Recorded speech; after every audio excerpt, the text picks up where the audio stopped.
পিলখানার সাধারণ ঘর থেকে আচমকা বর্ধমানের অভিজাত আবাসনে হাতে কি করে এত টাকা এলো হামিম মণ্ডলের? পেছনে তাহলে কি কোনো ফরেন ফান্ডিং ছিল? তদন্তে নেমেছে এসটিএফ। হামিমের ব্যাংক অ্যাকাউন্টে নজর রাখছে তারা। বাবার সূত্রে পেয়েছি টাকা, জেরায় এমনটা দাবি করেছেন হামিম, এমনটা এসটিএফ সূত্রে জানা যাচ্ছে। এই শাহজাদ ভাট্টি ইনি পাকিস্তানের একজন সোশ্যাল মিডিয়া ইনফ্লুয়েন্সার ছিলেন এবং পরবর্তী সময় ইনি এই সমস্ত কাজ করেন এবং পাকিস্তান থেকে বলা যায় শোনা যাচ্ছে ইউনাইটেড আরব এমিরেটসে শিফট হয়ে যান এবং তিনি ভারতবর্ষের একটু গরিব বা একটু ইকোনমিক্যালি ব্যাকওয়ার্ড ইউথ যারা ইয়াং ছেলেমেয়ে এবং এমনও আছে কিছু যারা 18 বছরের বয়সের কম, যাতে ধরা পড়লে সাজাটাও অত বেশি না হয়, তাদের রিক্রুটমেন্ট করেন, তাদের ছোট ছোট টাস্ক দেন, প্রত্যেকটা টাস্কের উপরে আলাদা করে পেমেন্ট করেন। সমস্যাটা কি? সমস্যাটা হচ্ছে এগুলো ডিজিটাল পেমেন্ট, এগুলো ডিজিটাল রিক্রুটমেন্ট সোশ্যাল মিডিয়া দিয়ে, এবং তাদের সাথে কথোপকথন হয় টেলিগ্রাম, ইনস্টা এরকম সমস্ত গ্রুপের মাধ্যমে, যেটা ট্রেস করা খুব ডিফিকাল্ট এবং লম্বা প্রসিডিয়ার। এবং এইভাবে একটি নতুন টেররিজমের মুখ খুলছে, ছায়া যুদ্ধের, যেটা আমরা প্রক্সি ওয়ার বলতাম, যে যুদ্ধের বদলে টেররিজমের যুদ্ধ, সেখানে এখন টেররিজমের বদলে আমাদের দেশের লোকদের ব্যবহার করে, আমাদের দেশের যুবক যুবতীদের ব্যবহার করে আমাদের বিরুদ্ধে কাজ করানো হচ্ছে। পশ্চিমবঙ্গে এটা প্রথম। এবার হামিম মণ্ডলকে গতকালই গ্রেফতার করা হয়েছে, তারপর গ্রেফতার করা হয়েছে তার বান্ধবী। ঝাড়খণ্ডের সাহেবগঞ্জ থেকে গ্রেফতার করা হয়েছে অর্পিতা সরকারকে।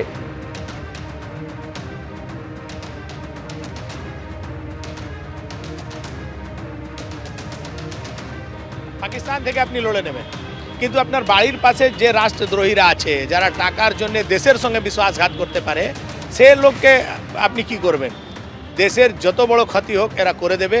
এদের থেকে সাবধান থাকার প্রয়োজন আছে। আমি পশ্চিমবাংলার সমস্ত মানুষকে বলবো, আপনার পাড়ায়, আপনার বাড়ির পাশাপাশি এ ধরনের লোক থাকে, এদের উপরে নজর রাখুন।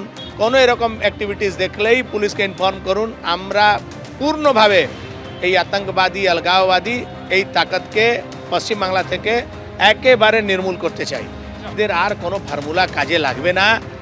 একেবারে পশ্চিমবাংলা থেকে এই ধরনের অ্যাক্টিভিটিস বন্ধ হবে।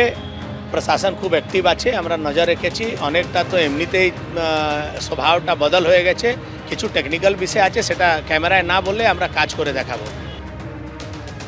অর্থাৎ 24 ঘন্টারও কম সময়ের মধ্যে হামিম মণ্ডলের গ্রেফতারির পর তার বান্ধবী অর্পিতা সরকারকে ঝাড়খণ্ডের সাহেবগঞ্জ থেকে গ্রেফতার করেছে বেঙ্গল এসটিএফ। কিছুক্ষণ আগেই অর্পিতা সরকারকে আপনারা জানেন যে বর্ধমান আদালতে প্রডিউস করা হয়েছে। পাশাপাশি দেখতে পাচ্ছেন গতকাল বর্ধমান থেকে গ্রেফতার করা হলো হামিম মণ্ডলকে, পাক জঙ্গি হামিম মণ্ডলকে। তাকে জিজ্ঞাসাবাদ করার পর অর্পিতা সরকারের নাম জানা যায় এবং অর্পিতা সরকারকে আজকে সকালে গ্রেফতার করা হয়, গ্রেফতার করে নিয়ে আসা হয় ঝাড়খণ্ডের সাহেবগঞ্জ থেকে।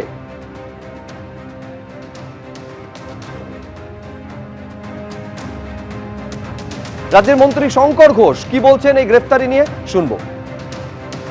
দিন ধরে স্লিপার সেল বা এই সন্ত্রাসবাদী কার্যকলাপে যুক্ত বিভিন্ন লোকের আশ্রয়স্থল হয়ে উঠছিল পশ্চিমবঙ্গ, হেভেন, স্বর্গরাজ্য হয়ে উঠেছিল। এবং এক্ষেত্রে দুর্ভাগ্যের হলেও সত্যি যে এর পেছনে একটা বিশেষ বিচারধারা বা মতবাদ বা কাজ করেছে, এটা দুর্ভাগ্যের। কিন্তু crackdown of all kind of terrorism, sleeper cell, fundamental force, এগুলো তো করা হবে। এটা সরকার মৌলবাদের বিরুদ্ধে সর্বদা তৎপর এবং বাংলাদেশের সাম্প্রতিক পরিস্থিতিও আমরা সবাই জানি। ফলে সবটা মিলিয়ে আমি কালকে যখন খবরটা পেলাম মুখ্যমন্ত্রীর উপরে হামলার ছক ইত্যাদি, অত্যন্ত সংবেদনশীল বিষয়। ইতিমধ্যে মুখ্যমন্ত্রী এই ব্যাপারে মন্তব্য করেছেন। আমার মনে হয় না তারপরে আমার কোনো মন্তব্য। এবিপি আনন্দ, এগিয়ে থাকে, এগিয়ে রাখে।